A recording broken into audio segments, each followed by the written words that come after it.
मेरा ऊपर का धड़ साबुत है, मगर मेरी टांगें चूहों ने काट ली हैं, इसलिए मैं जहाँ पड़ा हूँ वहाँ से हिल नहीं सकता। मेरी दाईं तरफ खरबूजों के कुछ छिलके पड़े हुए हैं, बाईं तरफ बासी रोटी का एक टुकड़ा है और मेरे आगे पीछे किसी ने झूठे बर्तन साफ करके राख बिखेर दी है। अभी अभी भूख की मारी एक गाय इधर से गुजरी थी। उसने अपनी ज़बान से मुझे सर से पांव तक चाटा और एक बेकार चीज़ समझकर छोड़ दिया। खरबूजों के छिलके उसे बड़े काम के मालूम हुए। काफ़ी छिलके उसने एक बारगी मुंह में समेट लिए। फिर एक मरियल सा कुत्ता आया और अपनी दुम हिलाते हुए मुझे सर से पांव तक सूंघने लगा।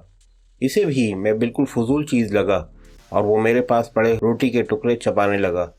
फिर मुंडेर पर बैठा हुआ एक कौवा मेरी तरफ इस तरह आया कि गोया किसी हसीना ने अपने प्यारे का इंतज़ार करते हुए इसके लिए चूरी डाल दी हो।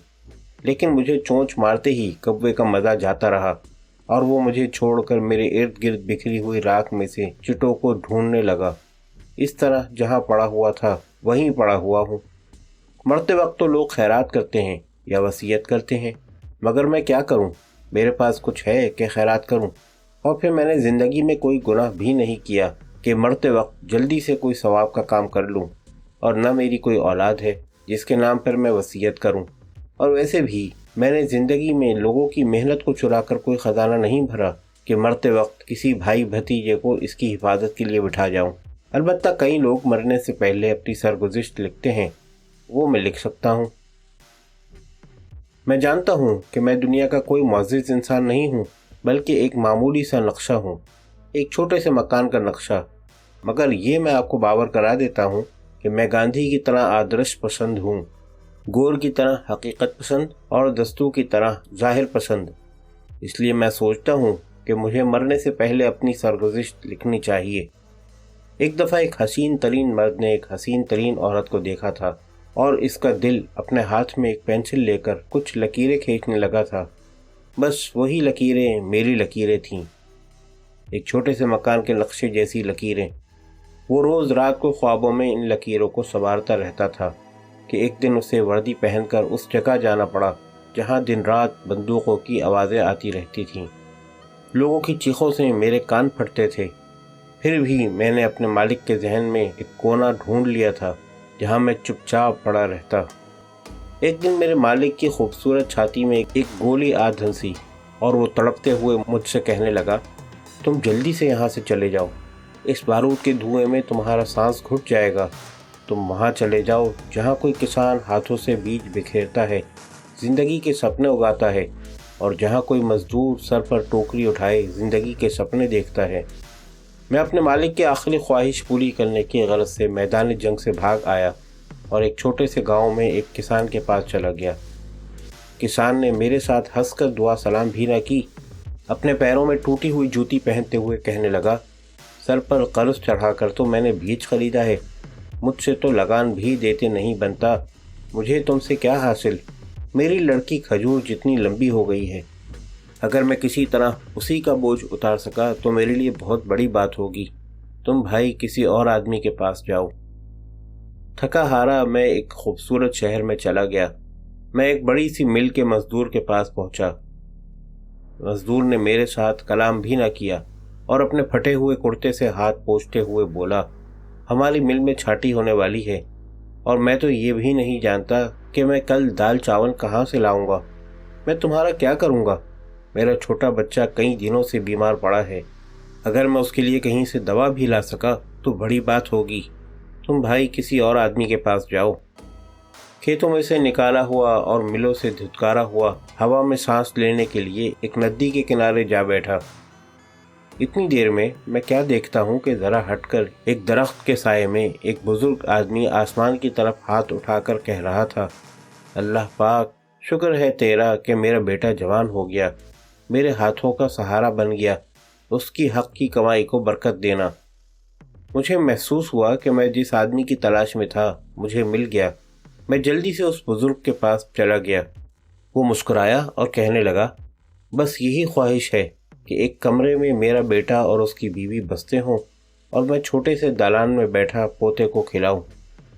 बुज़ुर्ग ने अपने दिल का दरवाज़ा खोला और मैं जल्दी से अंदर चला गया। ये बुज़ुर्ग बहुत जुगती था।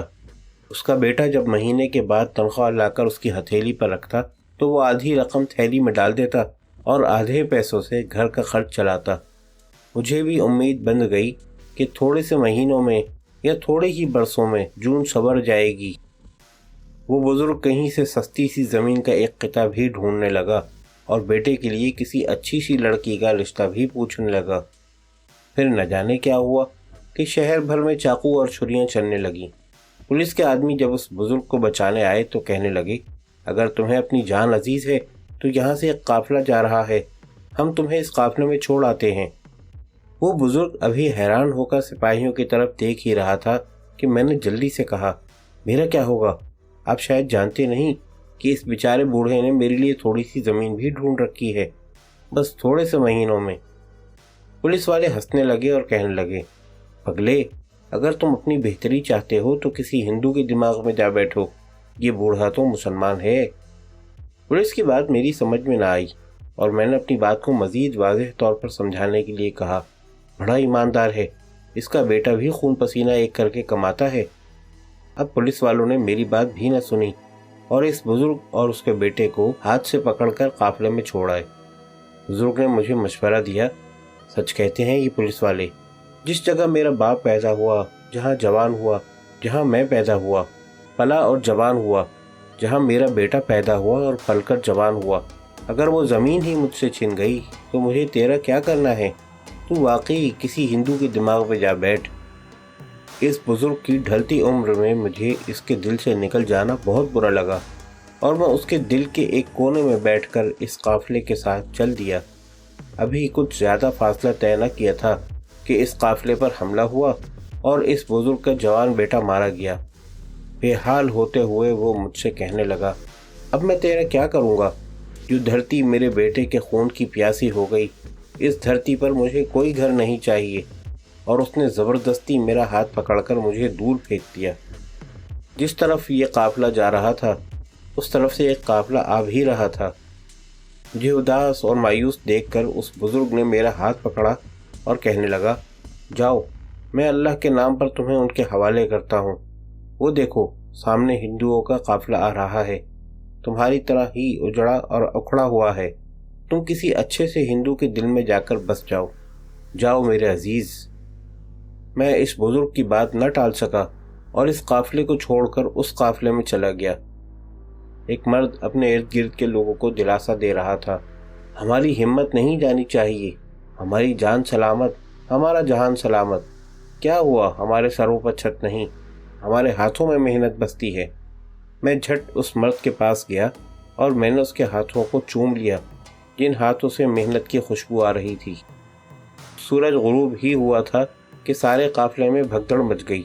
حملہ آور آئے اور اس قافلے کی کئی عورتیں اٹھا کر لے گئے۔ لوگوں کو تسلی دینے والا میرا مالک اپنا سر پکڑ کر مجھ سے کہنے لگا، دوست، تم جاؤ، جو بھی راستہ تمہیں نظر آئے، تم میرے بھاگ میں نہیں ہو۔ جس دھرتی پر میری بیوی چھن گئی اس دھرتی پر میرا گھر نہیں بن سکتا۔ اور اس نے مجھے ایک مرے ہوئے بچے کی طرح اپنے ہاتھوں سے ایک طرف پھینک دیا۔ میں گھومتا رہا، بھٹکتا رہا۔ میں اس کوٹری کے مکین کے پاس بھی گیا جس سے اس کا مالک مکان اس لیے گالی گلوچ کرتا رہتا تھا کہ وہ کوٹری کا کرایہ نہیں بڑھا سکتا تھا۔ میں اس شخص کے کمرے میں بھی گیا جو صبح کے وقت ایک گیت لکھنے لگتا تھا تو اوپر کی منزل پر رہنے والی ایک عورت مسالہ پیسنے لگ جاتی تھی۔ میں اس آدمی کے پاس بھی گیا جس کا پڑوسی روز رات کو شراب پی کر آتا تھا اور اس کی جوان بیٹی کو بڑی بے حیائی سے گھورتا تھا، اور وہ آدمی اس کوٹری کو نہ بدل سکنے پر مجبور تھا کیونکہ اتنے کرائے پر اور کہیں کوٹری نہ مل سکتی تھی۔ اور میں اس آدمی کے کمرے میں بھی گیا جس کی بیوی نچلی چھت سے پانی کی بالٹیاں بھر کر اوپر لاتی تھی اور جس کا 3 مہینے کا حمل گر گیا تھا، مگر ان سب لوگوں میں سے کسی نے بھی میرے ساتھ آنکھ نہ ملائی۔ ان کوٹریوں اور کمروں کے جھرمٹ میں ہی ایک اور کوٹری بھی تھی جہاں دن رات کتابیں پڑھنے والا ایک بانکا نوجوان رہتا تھا۔ مجھے پتہ چلا کہ اس کی ماں نے اپنے زیورات بیچ بیچ کر اسے پڑھایا ہے اور اب اسے کوئی نہ کوئی روزگار ملنے ہی والا ہے۔ مجھے یہ معلوم ہوا کہ اس نوجوان کو اپنے کالج میں پڑھنے والی ایک لڑکی سے محبت ہے، جس طرح میں نے کئی ایک کوٹریوں کا حال دیکھا تھا۔ वैसे ही इस नौजवान ने भी देखा और उसने अपने दिल में ठान लिया था कि वो किसी ऐसी कोठरी में नहीं रहेगा जिसका मालिक रोज़ गाली गलौज करता हो, और वो इस कोठरी के छत के नीचे भी नहीं रहेगा जहाँ वो बीवी को बाजुओं में जकड़कर कोई गीत गुनगुनाने लगे तो ऊपर की छत से कोई ज़ोर ज़ोर से मसाला पीसने लगे, और वो अपनी बीवी को किसी ऐसी कोठरी में नहीं रखेगा जिसका पड़ोसी शराब पी कर आए और उसे बेशर्म आंखों से घूरता रहे, और वो तीसरी मंजिल पर भी नहीं रहेगा जहाँ पानी की बाल्टियाँ चढ़ाते हुए उसकी बीवी का हमल साकित हो जाए। इसलिए जब मैं उस नौजवान के सामने पहुँचा तो उसने मुझे पलकों पर उठा लिया और अपनी माँ से कहने लगा, बस अम्मा, अब हमारे दिन फिर जाएंगे। पिताजी ने हमारे लिए जो ज़मीन का टुकड़ा ख़रीदा था, अब मैं वहाँ एक छोटा सा घर बनाऊँगा। मेरा रोज़गार तो लग ही जाएगा और 8,000 हम सरकार से कर्जा ले लेंगे। अब तो हमारा अपना राज है। मैंने ये बातें सुनी और एक थके हारे मुसाफिर की तरह इस नौजवान के दिल की ठंडी छाया में बैठ गया। एक दिन इस नौजवान ने एक नक्शा नवीस को बुलाया और अपने दिल में खींची हुई मेरी सारी लकीरों को उसे समझा दिया और उससे कहा वो जल्दी से एक छोटे से घर का नक्शा बना लाए। एक अर्जी उसने सरकार को दे दी कि इसको मकान बनाने के लिए कर्जा चाहिए, और दर्जनों अर्जियां उसने कई सरकारी दफ्तरों में भेजी कि जल्दी से रोज़गार दिया जाए। मैंने पहली बार किसी पेंसिल का मुंह चूमा और पहली बार किसी कागज़ से बगलगीर हुआ। नक्शा नवीस ने मुझे निहायत खूबसूरत नीले कागज़ में लपेट दिया और मेरे मालिक से कहने लगा, 30 रुपया नक्शा बनवाई, 30 रुपये कमेटी वालों के और 30 रुपये नक्शा पास कराने के। मेरे मालिक ने नक्शे वालों को पैसे दिए, कमेटी वालों की फ़ीस अदा कर दी, मगर उसने नक्शा पास कराने का कुछ न दिया और कहा, मैं आज़ाद मुल्क का एक शरीफ शहरी हूँ, अपने वतन में घर बनाना मेरा हक़ है, और अगर मेरे घर का नक्शा कमेटी के उसूलों के मुताबिक ठीक है तो ये ज़रूर ही पास होना चाहिए। नक्शा नवीस ने बहुत समझाया, मगर मेरे मालिक को अपने उसूलों पर नाज था। खैर, मैं एक फ़ाइल में लगकर कमेटी में दाखिल हो गया। कई महीने गुजर गए। कमेटी के दफ्तर में खड़े खड़े मेरी टांगें अकड़ गईं। एक दिन एक अफसर ने दूसरे के कान में कहा, इस फाइल को दबा रखो, जिसे नक्शा पास कराना होगा अपनी मुट्ठी ढीली करेगा, और मुझे जीते जी ही एक टूटी हुई मेज़ की कब्र में दबा दिया गया। मेरा सांस घुटने लगा। मैं सोचने लगा कि मुझे तो पहाड़ों और बेलचों से खेलना था। सुर्ख ईंटें, सिलेटी सीमेंट, और फिर मेरा कद बढ़ता जाता, मेरी लकीरें उभरती जाती। मजदूर औरतों के लाल पीले दुपट्टे हवा में उड़ते, चांदी की चूड़ियाँ मेरे कानों में खनकतीं, कांच की चूड़ियाँ मेरे इर्द गिर्द छन छन करतीं, और मजदूरों के जिस्मों में से मेहनत के पसीने की महक आती। और फिर मेरा मालिक अपनी महबूबा की कमर में हाथ डालकर मेरी तरफ इशारा करता, हमारा घर, मेरी जान, हमारा अपना घर। और फिर मेरा मालिक अपनी बूढ़ी माँ को अपने हाथ का सहारा देकर मेरी तरफ लाता, अम्मा, तुमने मुझे मुसीबतें झेल कर पाला था, देखो मैंने तुम्हारे लिए घर बना लिया है। और फिर मेरे मालिक के तस्वुर में एक नन्हा सा बच्चा खेलने लगता, मगर मैं तो जीते जागते ही एक टूटी हुई मेज़ की कब्र में पड़ा हुआ था। और फिर एक दिन मुझे महसूस हुआ गोया कोई आहिस्ता आहिस्ता मेरी कब्र खोद रहा हो। मैंने कान लगाकर सुना, अपनी सारी तवज्जो मरकूज़ की, दिल में उम्मीदें बंधने लगीं, मगर अफसोस ये तो चूहे थे जो मेरे पैरों को कुतर रहे थे, मेरी एड़ियों को कुतर रहे थे, मेरे घुटनों को कुतर रहे थे और मेरी उम्मीदों को कुतर रहे थे। और फिर क़यामत का दिन आ गया। मैं और मेरे जैसे और कितने ही लोग कब्रों से निकाले गए।